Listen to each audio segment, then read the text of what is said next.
안녕하세요. 낭낭서가입니다.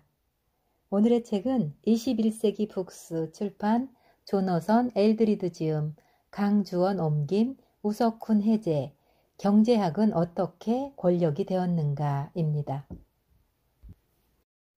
우선 지은이 조너선 엘드리드 소개글입니다. 케임브리지 이메뉴얼 칼리지 부속 경제연구소 소장 겸 선임연구원이며 케임브리지 대학교 토지경제학과 강사이다. 경제학의 역사는 물론이고 현대 정치와 철학에 대한 성찰을 바탕으로 현대 주류 경제 이론을 날카롭게 분석, 경제학이 현대 사회와 인간의 삶을 어떻게 변화시켰는지에 대한 탁월한 연구로 인정받고 있다. 특히 도덕적, 윤리적 기준을 바탕으로 경제학의 윤리적 기준에 관심을 두고 이 문제에 대해 20년 동안 꾸준히 강의하며 논문을 발표하고 있다. 그의 연구 성과가 집약된 이 책에서 저자는 우리의 일상에 속속들이 침투한 경제 이론의 오류를 낱낱이 밝히면서 인간을 위한 진정한 경제학의 자세를 모색하고 있다. 오늘의 낭독은 평등의 경제학을 위하여 챕터 중에서 애증의 경제학 편을 낭독합니다. 외부에서 보면 경제학은 혼란스럽다. 경제학자들은 호모 에코노미쿠스가 주인공인 경제 이론을 근거로 현실 세계를 예측한다. 적어도 우리는 그렇게 배웠다. 하지만 호모 에코노미쿠스가 실제 인간의 행동에 대해 말하는 걸 어떻게 믿을 수 있을까? 요즘 경제학자들은 행동 경제학으로 이 의문에 답한다. 경제학이 현실 세계에 가까워졌다는 증거가 바로 행동 경제학이란 주장이 자주 들린다. 엄격히 말하면 행동 경제학은 작은 변화에 불과하다. 행동 경제학에서 말하는 사람은 여전히 현실 세계의 인간과 전혀 닮지 않았다. 그 사람도 호모 에코노미쿠스만큼이나 로봇처럼 행동하지만 실수도 많다. 본질적으로 행동 경제학이 말하는 인간은 오류가 있는 호모 에코노미쿠스에 불과하다. 행동 경제학의 오류를 범하는 로봇도 호모 에코노미쿠스처럼 예측 가능하며 예상의 범위 내에서 비합리적이다. 그러나 진짜 인간은 진심으로 선택할 수 있기 때문에 달리 말하면 환경에 의해 미리 결정된 선택을 하지 않기 때문에 쉽게 예측되지 않는다. 행동 경제학은 주류 경제학에 내재한 윤리적 문제에도 해답을 제시하지 못한다. 너지에 대해 이야기하며 보았듯이 행동 경제학은 미심쩍은 윤리적 가정과 그에 따른 정책 조언의 결과를 모른 척한다. 행동 경제학에 내재된 메시지는 일반 대중은 어리석다라는 너지의 메시지와 똑같다. 이 메시지는 경제학자와 대중의 발전적 관계를 위한 바람직한 토대가 될 수 없다. 오히려 많은 점에서 그 반대이다. 사람들은 주류 경제학이 가정하는 것보다 훨씬 현명하다. 계산 능력에서는 우리가 호모 에코노미쿠스보다 열등할 수 있지만 우리에게는 다른 재주가 있다. 컴퓨터와 호모 에코노미쿠스는 자료가 있어야 작동한다. 자료가 부족한 상황에서는 입을 다물어 버린다. 현실 세계의 인간은 극도로 불확실한 상황에서도 많은 결정을 내려야 한다. 따라서 확률 정보에 의존해 계산적으로만 접근하는 게 불가능하다. 그런 상황에 마주치면 우리는 이야기를 꾸며낸다. 예컨대 의학이나 금융의 세계에서 일하는 사람, 자연재해 계획을 수립해야 하는 사람을 비롯해 여전히 불확실한 상황에서 중대한 결정을 내려야 하는 사람이면 누구나 시나리오를 플래닝이 중요하다는 데 동의할 것이다. 미래에 가능한 시나리오는 결국 우리가 꾸며낸 이야기이다. 새롭고 낯선 미래를 생각해내려면 상상력이 필요하다. 따라서 시나리오 플래닝에는 호모 에코노미쿠스보다 인간이 필요하다. 경제학과 일반 대중의 관계가 더 동등해지려면 경제학이 더 완전하고 현실적인 모습의 인간을 받아들여야 한다. 달리 말하면 낡은 사무용 컴퓨터보다 우리에게 더 많은 능력이 있다는 걸 인정해야 한다. 그러나 그런 인정도 시작에 불과하다. 우리와 경제학의 관계를 초기 상태로 되돌릴 필요가 있다. 경제학과 경제학자를 새로운 관점에서 보기 위해서는 다음과 같은 기본 원칙이 필요하다. 첫째, 경제학자는 경제학과 떼어놓고 생각할 수 없다. 경제학자가 사회를 초월한 과학자라는 자아상을 고수하며 딱정벌레를 관찰하는 찰스 다윈처럼 우리를 굽어본다면 동등한 관계는 불가능하다. 그 비유도 잘못된 것이다. 딱정벌레는 자신이 과학적으로 어떻게 일원화되느냐에 따라 행동을 바꾸지 않지만 우리는 경제사상과 이론의 영향을 받아 행동을 바꿀 수 있기 때문이다. 또 일기예보는 날씨에 영향을 주지 못하지만 경제 예측은 경제를 움직인다. 경제학자들은 경제학이 물리학이나 화학과 유사한 과학이라고 홍보한다. 그들이 제대로 전달하지 못할 뿐이지 경제학은 객관적이고 공정한 관점에서 이해되는 학문이라는 걸 은연중에 알리려는 것이다. 하지만 이런 홍보는 쉽게 역효과를 낳을 수 있는 위험한 전략이다.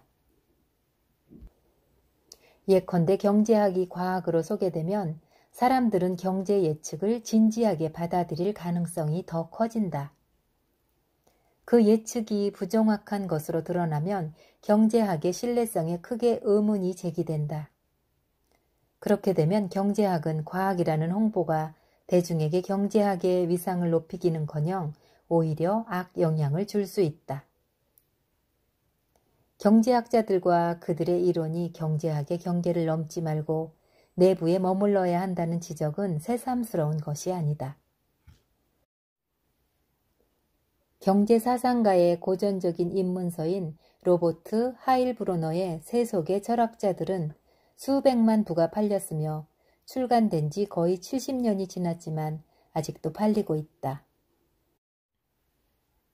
하일브로너가 애덤 스미스와 카를 마르커스, 존 메이너드 케인즈 등 과거의 위대한 경제학가를 다루며 설득력 있게 설명한 핵심 주장에 따르면 자본주의의 발전은 경제 이론의 발전과 분리될 수 없다.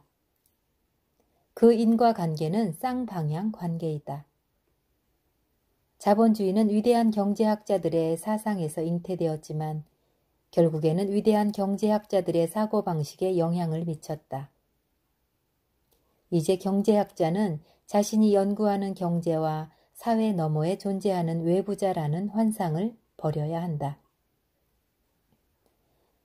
둘째, 경제학에는 사실이 거의 없다.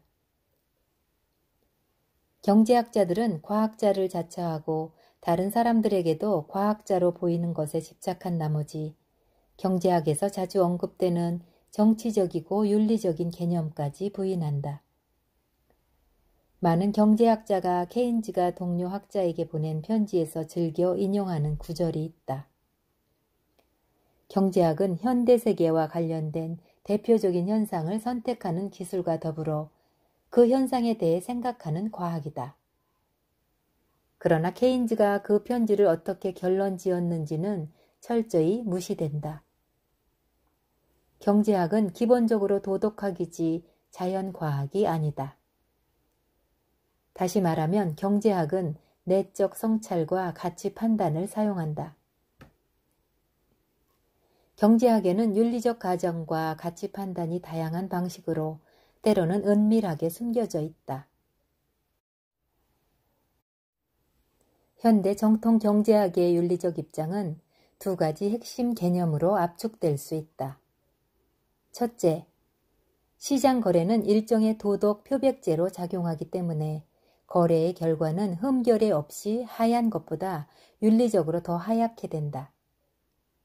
자발적으로 거래하는 양측은 거래 후에 더 좋아지며 정의와 공정, 책임과 착취 등에 대한 걱정을 씻어낸다. 요컨대 양측이 더 좋아지지 않는 거래는 애초부터 일어나지 않는다. 둘째, 가치 판단이 필요하면 시장 거래가 그 답을 제공한다.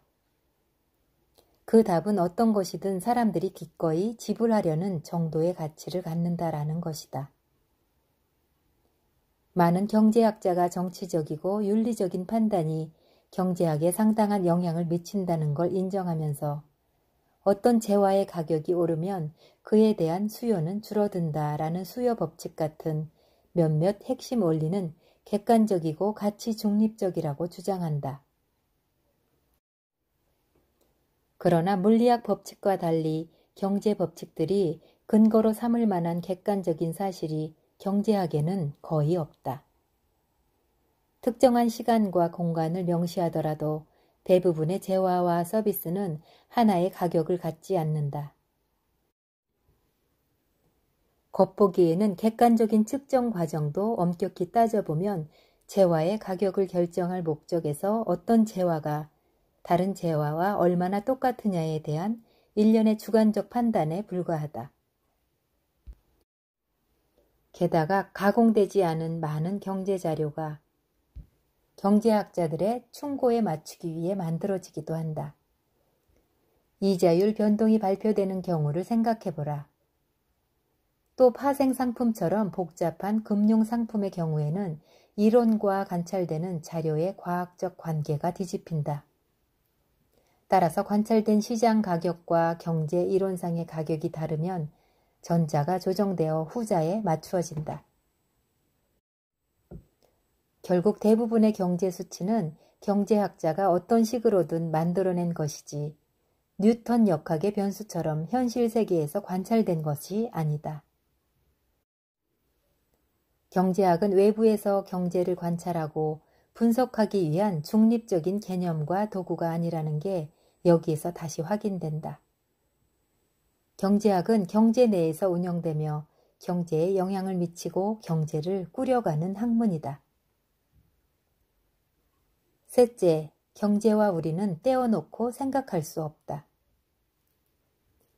경제학자든 아니든 경제 이론과 경제가 우리의 영향권 밖에 있다고 주장하는 사람을 경계해야 한다. 우리는 자연계를 지배하는 법칙과 힘을 제어할 수 없다. 이런 이유에서도 경제는 자연계와 다르다. 그렇다고 경제가 하나의 획일적인 돌덩어리는 아니다. 우리의 일상적인 사고방식에 파괴적인 경제 사상이 깊이 스며든 것은 사실이지만 그런 변화는 비교적 최근에 시작된 것이다. 당연시되는 미묘한 이념에서 벗어나는 게 때로는 불가능해 보이지만 세상을 다른 시각에서 보던 방법은 아직 우리 기억 속에 살아있다. 우리에게는 상상을 초월하는 힘과 능력이 있다. 경제는 수많은 사람이 행하는 선택과 행위의 합이다. 따라서 경제의 미래는 우리 손 안에 있다. 우리가 원하는 경제 형태를 우리가 선택할 수 있다. 그렇지만 전문가의 조언이 필요한 것은 사실이다. 경제학의 소명을 고려하면 학부에서 경제학을 전공하는 학생은 경제에 대해 배워야 한다. 놀랍게도 대부분의 기존 강의는 학생들에게 경제를 가르치지 않는다. 대부분의 강의가 경제 이론을 가르치고 수학적이고 통계학적 능력을 키우는 데 주력하기 때문에 현실 세계의 경제가 어떻게 구성되고 어떻게 작동하는지 공부할 시간이 부족하다.